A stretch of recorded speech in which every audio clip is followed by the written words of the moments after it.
अस्सलाम वालेकुम, welcome back to new video. तो आज जो मेरा टॉपिक है, खैर ये तो टॉपिक नहीं है, लेकिन ये एक तीन अल्फाज है जिसका जो बहुत छोटे हैं, लेकिन इसका मतलब लोगों को नहीं पता। इसके अंदर जो डिफरेंस है वो लोगों को नहीं पता। तो चलिए डिस्कस करते हैं। ये तीन वर्ड जो है that are, first one is rich, फिर है वेल्थी और थर्ड वन इज वेल्थ। इन तीनों का मतलब अलग है, लेकिन लोग समझते हैं इसका मतलब सेम है। जब मैं छोटा होता था तो मैं भी ये समझता था कि इन तीनों का मतलब सेम ही है, लेकिन आज हम इस वीडियो में ये कन्फ्यूजन दूर करेंगे। सबसे पहले वर्ड जो है दैट इज़ रिच। रिच का मतलब अगर आप लोगों ने सुना हो या आप लोगों के जितना दिमाग में हो, दैट विल बी अच्छी गाड़ी, अच्छा घर, अच्छे लिबास। So you are right. अभी वेल्थ का जो असली मतलब है that is you are earning a lot of money, मतलब आप अच्छा खासा पैसा कमा रहे हैं या आपके साथ पैसा है। So this is the meaning of rich. और जब आप अच्छा खासा पैसा कमाते हैं या आपके साथ पैसा हो तो आप अच्छे घर में रहते हैं, अच्छी गाड़ी में घूमते हैं और आप अच्छा लिबास पहनते हैं कि लोगों को शो हो कि हाँ आपके साथ पैसा है। ये आपको खुद अच्छा लगता है खर्च करने में। सेकेंड वर्ड जो है दैट इज़ वेल्थ। वेल्थ का मतलब बहुत ही आसान है और इसका जो मतलब है that is totally change from rich. Wealth का मतलब है कि someone having total amount of acids, मतलब किसी के पास टोटल अमाउंट ऑफ एसिड्स हो तो उसको वेल्थ बोलते हैं। अभी एसिड्स का ये मतलब है कि आपके बैंक में पैसे पड़े हो या आपने एक शॉप लिया हो, वो आपका एसिड है। आपका एक घर हो, वो एसिड है। या आपका एक शॉप है, उसके अंदर कुछ सामान आपने रखा हुआ है, आप बेचने के लिए आपने रखा हुआ है, दैट इज़ योर एसिड, वो आपके कंट्रोल में। और दूसरा मतलब भी इसका हो सकता है कि वैल्यू समवन ऑन्स, मतलब किसी की टोटल वैल्यू जो बंदा ऑन करता है, that is meaning of wealth. अभी हम बात करेंगे वेल्थी का। वेल्थी का जो मतलब है that is similar to wealth. इसका जो मतलब है long term financial security and assets. अभी फाइनेंशियल सिक्योरिटी का क्या मतलब है? फाइनेंशियल सिक्योरिटी का यह मतलब है कि आपके साथ एक बैकअप हो, कि आप बहुत टाइम के लिए रह सकते हैं।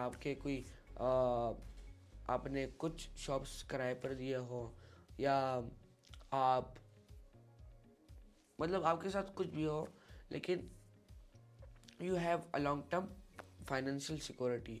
ये नहीं हो सकता कि आपको लॉस हुआ तो आप डायरेक्ट एक अच्छे घर से आप एक लो क्लास या ऐसे घर से आप आए जो कि आपके उस स्टैंडर्ड घर तक ना हो, तो ऐसे that is not called financial security. तो इसका असली मतलब ये है। और अगर हम उसके आगे जाए तो टोटल एसिड्स जो मतलब जो एसिड्स हो, that is the meaning of wealthy. So जो पूरा मतलब है वेल्थी का कि आपके साथ long term financial security and asset. अभी आपको मैं एक सिंपल लाइफ एग्जांपल समझाता हूँ कि आपको बहुत ही आसान लफ्ज़ों में समझाए। अभी जो रिच बंदा होता है, उर्दू में इसको हम बोलते हैं अमीर। तो ये बंदा 25 लाख 30 लाख कमाता है महीने के, और महीने के एंड में इसके साथ एक पैसा भी नहीं होता, मतलब इसके साथ बिल्कुल ख़त्म हो जाते हैं। So this is the meaning of rich. और अभी जो वेल्थी का मतलब है कि अगर एक बंदा कम ही कमा रहा है लेकिन उसकी लैंड्स होती है, मतलब प्रॉपर्टीज़ होती है, उसकी शॉप्स होती है, या उसने किधर इन्वेस्टमेंट किया हो, मतलब उसने टेस्ला का शेयर्स लिए हो या बिटकॉइन उसने लिया हो। So this is meaning of wealthy.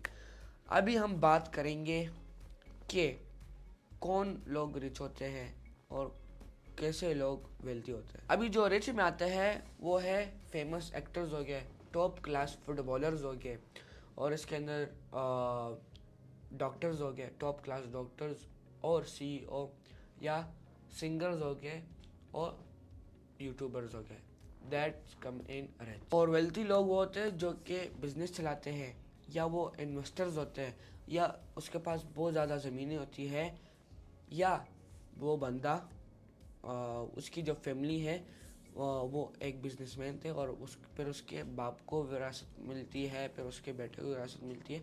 तो like step to step business, मतलब उसके दादा ने काम शुरू किया, फिर उसके बेटे को मिला, फिर उसके बेटे से मतलब उसके बेटे हो गए। So that is wealthy, like वो बंदे वेल्थी होते हैं। और आखिरी में मैं कंक्लूजन में यही कहूँगा कि rich people work for money but wealthy people make money work for them. तो ये एक आसान सा कोटेशन है जिससे आप फिर भी समझ सकते हैं। तो आज के लिए इतना ही, मिलेंगे नेक्स्ट वीडियो में। अपना ख्याल रखिएगा। अल्लाह हाफिज़।